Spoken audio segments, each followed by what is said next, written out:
This is our news, the weekend edition, and on the broadcast tonight. Fresh off his trip from Jamaica, the Prime Minister talks about cannabis. What's the economic benefits? That's what the Chamber of Commerce wants to know when it comes to the legalization of marijuana. And a former parliamentarian slams the VAT hike and says government should have considered income tax instead.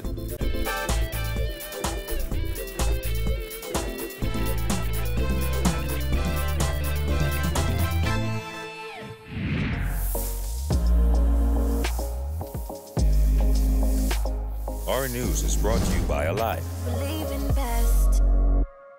Good evening, I'm Andrew Knowles, and thanks so much for joining us. Topping the news, fresh off his trip to CARICOM, Prime Minister Dr. Hubert Minnis said as a doctor he supports the research behind marijuana. This after spending days in Jamaica, where CARICOM presented its report in support of the decriminalization of the drug. Our Gillian Gray tells us more. While Dr. Minnis stopped short of coming out in support of legalizing marijuana for medicinal purposes, he did say he supports the medical benefits of the drug. I am a scientist first and foremost. I believe in research. And if research shows that there are medical benefits, my job as a doctor is to try and improve and save lives. I am first and foremost a doctor. So my views are more medicinal. My views are more research, but I have the matter has to be discussed. So I am not going to throw my views down anybody's throat. This week, 71% of respondents in a public domain survey, as well as 4 parliamentarians, said they support the legalization of marijuana for medicinal purposes. Dr. Minnis said the conversation at CARICOM was very interesting and added that the CARICOM report suggests that there are scientific benefits of the plant. However, the Bahamas' position, all of our cabinet members will be well versed with the report, and we would embark on an educational process so that our people would understand what was the content of the report, after which we would establish a committee. Now, the Prime Minister did not say when that committee who will look at the CARICOM report will be formed, but he did say it will include various stakeholders from the community. A committee that would consist of a wide range of individuals, NGOs, members of the Christian Council, members of the University of Bahamas, members of the Chamber of Commerce, all broad spectrum would be involved. They would then have the responsibility to do both town meetings and focal group meetings. They themselves would be well educated with the report. Once that committee is formed, the plan is to have it travel to family islands to speak with local groups. The Prime Minister said once the group has completed its analysis, Parliament would debate the issue based on those findings. Reporting for Our News Weekend, I'm Gillian Gray. And with the discussion on marijuana legalization heating up, the CEO of a leading business advocacy group says more information is needed on the potential economic benefits for the country. Our Jared Higgs tells us more. CEO of the Bahamas Chamber of Commerce and Employers Confederation, Edison Sumner, says he's unsure if he will be tempted by the economic potential of legalizing marijuana because he hasn't seen a local study on the matter.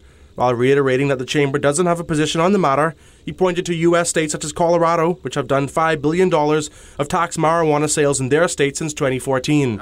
I think it's going to be prudent for us to see a study, right?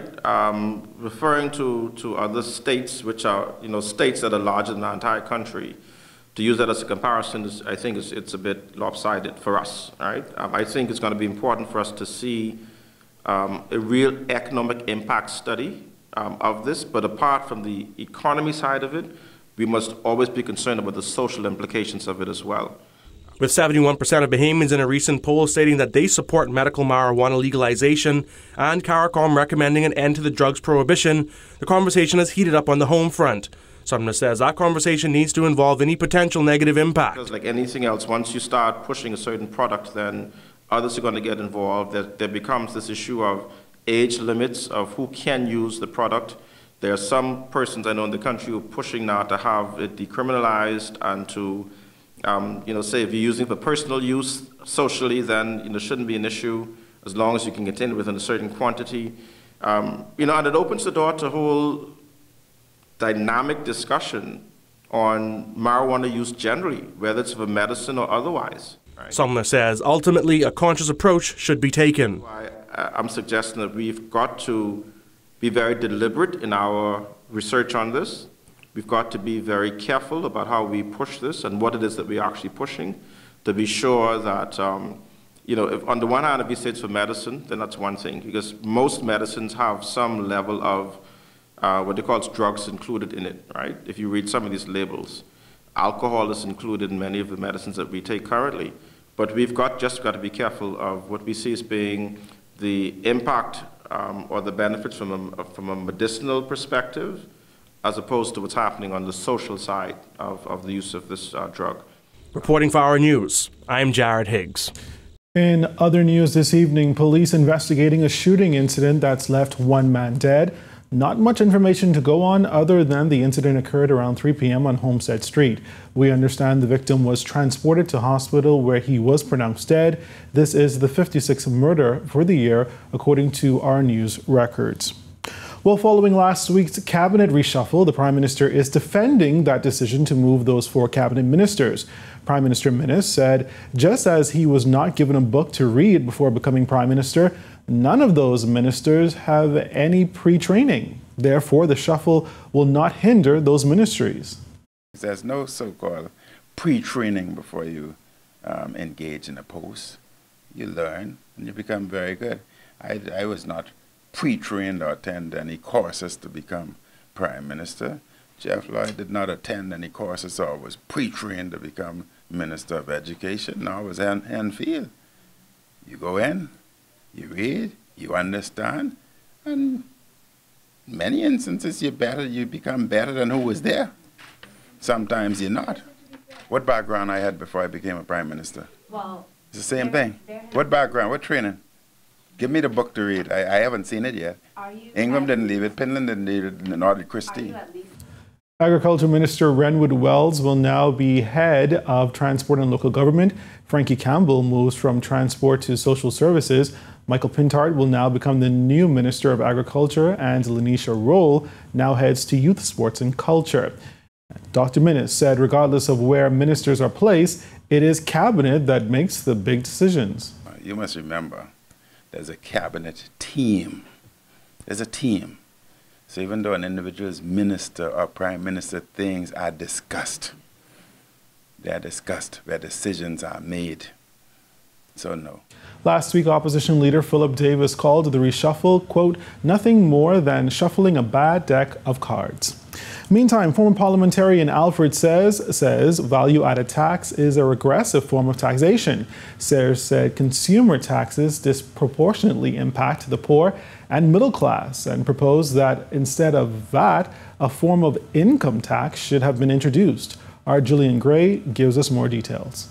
It's been 1 week since value-added tax increased from a rate of 7.5% to 12%, a move that received widespread opposition. Former Cabinet Minister Alfred Sayers called VAT a regressive form of taxation. The Bahamas needs a progressive form of taxation so that the modernization of the infrastructure, the kind of capital projects and development that must take place can occur. And increasing VAT is a retrogressive form of tax. Sayers, who is the former chairman of the Caribbean Financial Action Task Force, said any form of consumer tax disproportionately impacts the poor and middle class. He added that instead of VAT, government should have considered income tax. We need a system of income tax where persons pay according to their income. And it is ironic that in our region and throughout the world, the countries we compete against, they have not only VAT, but they have income tax. And the more you can increase the rate, but it's disproportionate in terms of its impact. Recently, former Deputy Prime Minister Frank Watson knocked the Minnis administration's decision to increase the VAT rate and cast doubt over whether the government would be able to meet its fiscal responsibility goals in 3 years. Sears also expressed doubt over the government's strategic plan and predicted that revenue from the tax hike would be less than projected. We cannot increase the way we used to the quantitative barriers to trade, such as custom duty, because we are seeking to accede to the World Trade Organization. So this reliance on consumption tax really, I think, impacts the poor, the middle class, and therefore the disposable income that they will have to generate consumer demand would be that much more less, and ultimately the government tend to receive less than it would have projected because of the unintended consequence.